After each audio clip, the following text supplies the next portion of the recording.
Hello, mga laruan niya ni Ate Shasha, oh. Laruan ni Teya. Teya, ilang taon ka na, Teya? Ha? Ilang taon ka na? Mag-electric fan ka. Ayun, oh. Ilang taon ka na? Ito, oh, mag-electric fan ka, oh. 5 years old ka na? How old are you? 5? Ha? Ganda ni Teya, oh. Pumayat si ate ngayon kumpara last year, ate, ha? Na? Dati mataba si Teya, tapos madam na madam yan, eh, ano? Di ba may sinusot si ate dati na bag? Nak?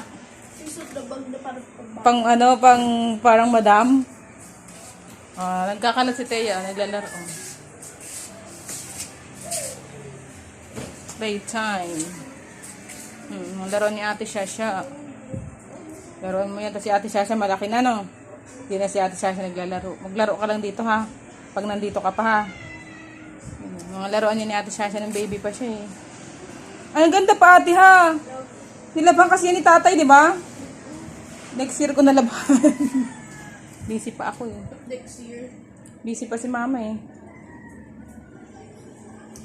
Padala na lang natin yan kay Dayamana, no? Diba? Bakit? Kaya ko dala. Sige, pag mag-uwi tayo sa Bicol, dadaling ko na yan. Para laruan ni Dayamana. Di ba? Bigyan mo na lang si Teya ng ilan dyan mamaya. Yung mga Jollibee mo, ibigay mo yun. Ito yung favorite ko. Ate Shasha, ito yung favorite ko. Ate Shasha, oh. Ate Shasha.